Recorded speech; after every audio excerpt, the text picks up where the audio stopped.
சிலர் தூங்கும்போது வாய் திறந்து வச்சுட்டு தூங்கிட்டு இருப்பாங்க. வாய் திறந்தே இருக்கும். சிலர் திறந்துட்டே தூங்கிட்டு இருப்பாங்க. அப்படின்னா என்ன அர்த்தம்? வாய் திறந்து இல்லை, வாய் வழியாக சுவாசம் நடைபெறுகிறதுன்ற அர்த்தம். வாய் வழியாக அவர் சுவாசிச்சிட்ருக்காருன்னு அர்த்தம். ஏன் வாய் வழியாக சுவாசிச்சிட்ருக்காரு? மூக்கு வழியாக அவருக்கு சுவாசம் சிரமமாக இருக்கிறது. மூக்கு வழியாக சுவாசிப்பது சிரமமாக இருக்குது. அதனால் வாய் வழியாக சுவாசித்து கொண்டே தூங்கி கொண்டிருக்கிறார். மூக்கடைப்பு இருக்கலாம், மூச்சு விடுவதில் சிரமம் இருக்கலாம், மூச்சு திணறல் அவருக்கு இருக்கலாம். அதனால் அவர் என்ன பண்ணுறாரு? வாய் வழியாக சுவாசித்து கொண்டு தூங்கி கொண்டிருக்கிறார். வாய் திறந்துருக்கிறதுனாலே அங்கே சுவாசம் நடைபெற்று கொண்டிருக்கிறது என்ற அர்த்தம். அதுதான் என்னாகும், வாய் நாற்றத்துக்கு காரணம். அப்புறம் சைனஸ், சுவாசம் சம்மந்தப்பட்ட அத்தனை நோய்களுக்கும் அதுதான் காரணம். அதனால் வாய் மேலே ஒரு கவனம் இருக்கணும். அது எப்படி வச்சுருக்குறோம், அது எப்படி வச்சுருக்கக்கூடாது, இப்படிலாம் திறந்துருக்கக்கூடாது. ஒருத்தர்கிட்ட பேசுகிறோம் அப்படின்னா அவர்கிட்ட பேசிக்கிட்டே இருக்கோம். ஒரு கலந்துரையாடல் அப்படின்னா நீங்கள் அவர்கிட்ட பேசும்போது நீங்கள் பேசிட்டிங்களா, அப்புறம் வாய் மூடிடணும். அப்புறம் அவர் பேசுவார். அவர் பேசுகிறத கேட்கும்போது வாயை மூடிக்கிட்டு கேட்கணும். அப்பவும் வாயை திறந்து வச்சுக்கிட்டு கேட்டுட்ருக்கூடாது. அப்புறம் அவர் வாயை மூடிக்கிட்டு வாயை பேச நிறுத்துவார். அப்புறம் நீங்கள் பேச ஆரம்பிச்சிடணும், நாம் பேச ஆரம்பிச்சிடணும். அப்போ தான் வாயை திறக்கணும். அவர் பேசி முடித்தோடனே அவர் பேசுகிறதுக்கு வாய்ப்பு கொடுக்கும்போது வாயை மூடிக்கணும். இந்த மாதிரி வாயை பயன்படுத்துறதுல ரொம்ப கவனமாக இருக்கணும். எப்படி வேணால் வாயை திறந்து பேசுகிறோம், அப்புறம் அவர் பேசுகிறாரு. அவர் பேசும்போது வாயை திறந்தே வச்சுட்ருக்கூடாது. எப்போ பார்த்தாலும் திறந்தே வச்சுக்கூடாது. இந்த விதிமுறை இதுவும் ரொம்ப முக்கியமான விதிமுறை. ஏன்னா அப்படி வாய் திறந்துருக்கும்போது தேவையில்லாமல் வாய் திறந்துருக்கும்போது வாய் வழியாக சுவாசம் நடைபெறும். வாய் வழி சுவாசம் என்பது எப்படிப்பட்டது? அது எங்கேருந்து உள்ளே காற்று போகும், உள்ளேருந்து காற்று வெளியில் வரும். அது எங்கேருந்து வரும்? வெளியேருந்து காற்று உள்ளே போகுது, வாய் வழியாக உள்ளே போகுது அப்படின்னா அது எங்கே வரைக்கும் போகும்? இறப்பை வரைக்கும் போகும். இறப்பை மட்டும் இல்லை, அதோடு தொடர்புடைய குடலுக்கெல்லாம் கூட போகும். பெருங்குடல், சிறுகுடலுக்கெல்லாம் கூட போகும். அப்புறம் அங்கேருந்து காற்று திரும்ப ரிட்டர்ன் வரும்.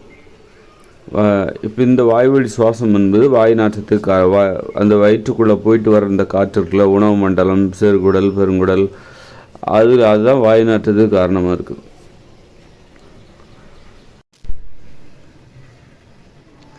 அந்த வாய் வழியாக சுவாசிக்க முடியும் அப்படிங்கிற ஒரு எமர்ஜென்சி, என்றைக்கா ஒரு ஆபத்து காலம், அவசரமான நேரம், அப்போ மூக்கால் சுவாசிக்க முடியாத போது வாய் வழியாகவும் சுவாசிக்கலாம்.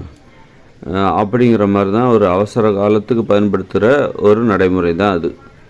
அந்த அளவுக்கு வாய்வழி சுவாசங்கிறது வாய் வழியாக சுவாசிக்கக்கூடும். வாய் வழியாக சாப்பிடாதான், சாப்பிட்றதுக்காகவும் பேசுகிறதுக்காகவும் தண்ணி குடிக்கிறதுக்காகவும் தான், கொட்டாய் விடுறதுக்காகவும் வாயை திறக்கணும். நடக்கும்போது வாயை லைட்டாக கொஞ்சம் கேப் விட்டால் கூட அது வழியாக சுவாசம் உள்ளே போயிட்டு வெளியே வந்துடும் நடக்கும்போது. அதுக்காக வாயை இருக்கவும் மூட மென்மையாகவே அதை மூடி வச்சுருக்கணும். அவ்வளோதான்.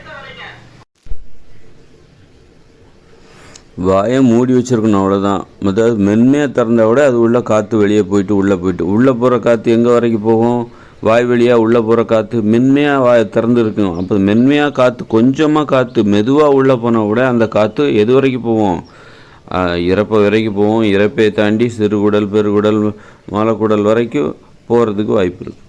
அங்கே இருக்கிற காற்று, உள்ளே போகிற காற்று உள்ளே மட்டும்தான் போகுமா? வெளியே வரணும்ல. அப்புறம் வெளியவும் வர செய்யும். ஏன்னா போயிட்டு வந்துட்டு இருக்கும். அது ஒரு சுவாசம். அப்படி இருக்கும்போது அப்போது மலக்குடல் அல்லது பெருங்குடல், சிறுகுடல், அங்கே இருக்கிற இறப்பை, அங்கே இருக்கிற காற்று இப்போ வெளியில் வரும்.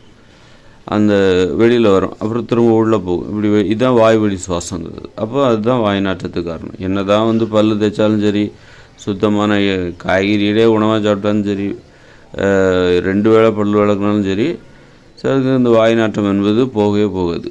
அது அவர்களுக்கு மிகப்பெரிய மனச்சோர்வை தரும். அதனால் இந்த வாய்வழி சுவாசத்தை நிறுத்திட்டாலே போதும், வாய் நாற்றம் இல்லாமல் போயிடும். சுவாசம் சம்மந்தப்பட்ட நோய்கள் அனைத்தும் நீங்க ஆரம்பிச்சிடும். வாய்வழி சுவாசத்துக்கு என்ன காரணம்? மூச்சு திணறல், மூச்சு விடுவதில் சிரமம். இதுதான் வாய்வழியாக. அது ஒரு எமர்ஜென்சி. இந்த மாதிரி மூக்கு வழியாக என்றைக்காவது ஒரு நாள் உனக்கு சுவாசிக்க முடியலை, அந்த மாதிரி சுச்சுவேஷனில் நீ வாயை திறந்து வச்சு சுவாசிக்கலாம். அது ஒரு வழி, அவ்வளோதான். அப்படின்னா அப்போ எல்லாருமே ஒரு எமர்ஜென்சியில் இருக்காங்க. பெரும்பாலும் அந்த வாய் நாற்றம் உடையவர்கள் வந்து அவங்க ஒரு எமர்ஜென்சியில் இருக்காங்கன்னு அர்த்தம். அவங்ககிட்ட ஒரு நெருக்கடி இருக்குதுன்னு அர்த்தம். அதாவது அவங்ககிட்ட மூச்சு விடுவதில் சிரமம் இருக்குது. அதனால தான் அவங்க வாய்வழி சுவாசத்தில் ஈடுபடுகிறார்கள். அதனால தான் வாய் நாற்றம் ஏற்படுகிறது, சைனஸ் பிரச்சனை ஏற்படுகிறது, வீசிங் ஏற்படுகிறது, ஆஸ்துமா ஏற்படுகிறது. அதனால் அவங்க ஒரு நெருக்கடியில் இருக்காங்க. ஒரு அவசர காலத்தில் ஆபத்தான ஒரு நிலைமையில் அவங்க உடல்நிலை ஆபத்தான இடத்துல இருக்குது. அதனால தான் வாய் வழியாக சுவாசிக்கிறார்கள். மூக்கு வழியாக அவங்களால் சுவாசிக்க முடியல. மூச்சு திணறல், மூச்சு விடுவதில் சிரமம், மூச்சு விடுவதில் இந்த மாதிரி அந்த மூச்சு சம்பந்தமான பிரச்சனையால் பாதிக்கப்பட்டிருக்காங்க. அதனால தான் வாய் வழியாக சுவாசம் அவர் வருது அப்படின்னு சொல்லிட்டு அந்த நிலையடையுது. அதுக்கு என்ன காரணம்? ஏன் மூச்சு விடுவதில் சிரமம் வருது அவங்களுக்கு அப்படின்னா, இந்த உணவு, மலிவான உணவு, தானியங்களில் சமைக்கப்பட்ட உணவு, அதுதான் காரணம். அதுதான் வந்து அது செரிமானம் செய்வது ரொம்ப சிரமம். தானியங்களில் சமைக்கப்பட்ட உணவு என்பது சரியாக செரிமானமாகாது. அது ஒரு மாமிச உணவு, மீன் உணவுகள், முட்டை உணவுகள் இதெல்லாம் சரியாக செரிமானமாகாது. அதாவது இட்லி, பூரி, பொங்கல், தோசை, பிரியாணி, பேக்கரி உணவுகள், மைதாவில் செய்யப்பட்ட பரோட்டா இதெல்லாம் ஒழுங்காக செரிமானமாகாது. உடம்பு சூடாகும். செரிக்கப்படாத உணவுகள் சளியாக மாறும். உடம்பு சூடாகும்போது ஒழுங்காக வேலை செய்யாது. இப்போ இந்த மாதிரி வரும்போது உடம்பு முழுக்க சளி வரும். தலை, உடம்பு எல்லா இடத்துலையுமே அந்த சளி பரவி இருக்கும். அப்போ தான் மூச்சு விட முடியாது. மூச்சு விட முடியாதப்போ வாய்வழி சுவாசம் ஆரம்பிக்குது. வாய்வழி சுவாசம் ஆரம்பித்தாச்சுன்னா அது நமக்கே அது அந்த அளவுக்கு ஒரு ரகசியமான ஒரு நடைமுறையாக இருக்குது. எல்லாத்துக்குமே தெரியாது, நிறைய பேருக்கு தெரியாது. அது என்ன பிரச்சனை, ஆஸ்மா இருக்குது, வீசிங் இருக்குதுன்னு சொல்லிட்டு, சுவாசம் வாய் நாற்றம் இருக்குதுன்னு சொல்லிட்டு வாழ்நாள் பொழுதும் மருத்துவம் செய்தே ரொம்ப களைத்து போய்விடுவார்கள். ஆனால் அந்த எவ்வளோ தான் மருந்து சாப்பிட்டாலும் சில பிரச்சனைகளுக்கு அவர்களுக்கு தீர்வே கிடைக்காது. ஆனால் ஆரம்பம் எங்கே இருக்குது? வாய்வழி சுவாசம். அதை விட ஆரம்பம் எங்கே இருக்குது? வாய்வழி சுவாசத்துக்கு காரணமான அந்த மூச்சு திணறல், மூச்சு விடுதல் சிரமம், மூக்கடைப்பு இங்கே இருக்குது. மூக்கடைப்பு, மூச்சு விடுதல் சிரமம், திணறல்லாம் ஏன் வருது? இந்த மலிவான உணவுகளை சாப்பிட்றதுனால வருது. தானியங்களை உப்பு போட்டு சமைச்சு சாப்பிட்றதுனால, அதனால மாமிச உணவு, மீன் உணவு, முட்டை உணவு இதெல்லாம் சாப்பிட்றதுனால தான் உணவு செரிமானமாகாமல் செரிக்கப்படாத உணவுகள் சளியாக மாறி உடல் ஒழுங்காக வேலை செய்ய முடியாமல் உடல் வெப்பநிலை அதிகம், மூக்கடைப்பு, மூச்சு விடுதல் சிரமம்லாம் வருது. அப்போ தான் வாய்வழி சுவாசமே வருது.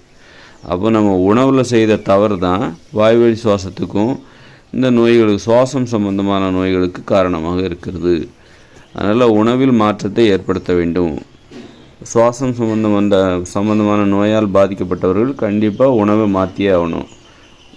தானிய உணவுகளை சாப்பிடக்கூடாது, மாமிச உணவுகளை சாப்பிடக்கூடாது, முட்டை உணவுகளை சாப்பிடக்கூடாது. சாப்பிடாமல் காய்கறி கூட்டு, காய்கறி பொரியல், பயிர் வகைகள், பருப்பு வகைகள், கடலைகள் இது மாதிரியான உணவு சாப்பிடணும்.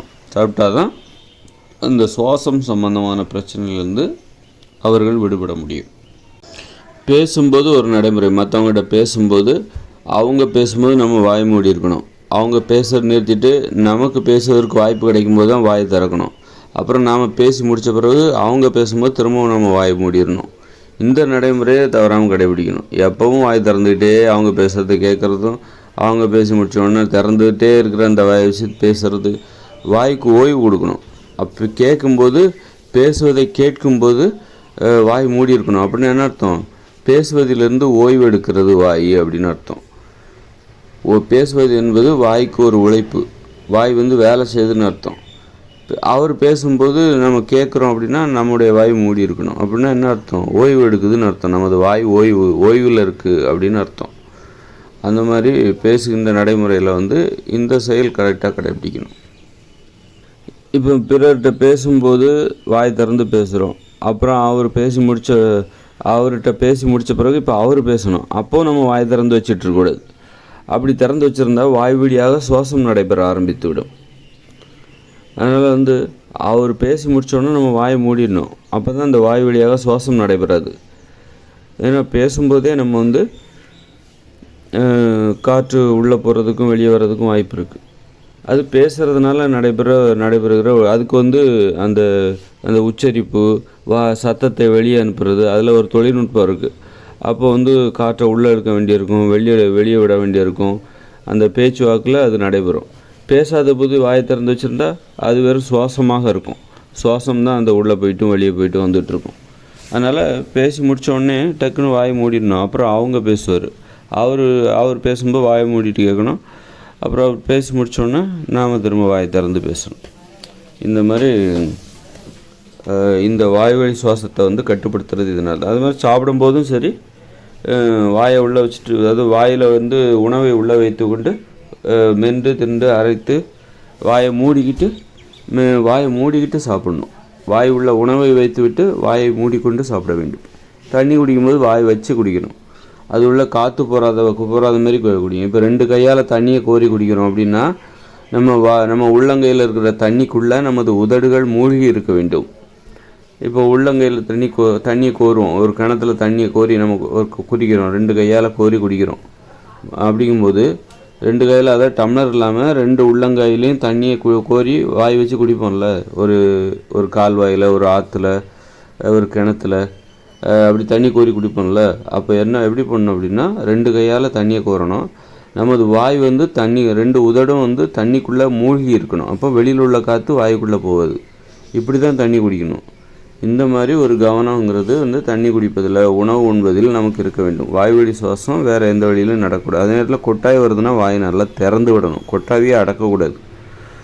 கொட்டாவியை அடக்குனா அது வேறு மாதிரி அந்த சுவாச பாதையில் ஏதாவது வேறு மாதிரியான விளைவுகளை ஏற்படுத்தும். அதனால் கொட்டாவி வந்துச்சுன்னா நல்லா வாயை திறந்து விடணும்.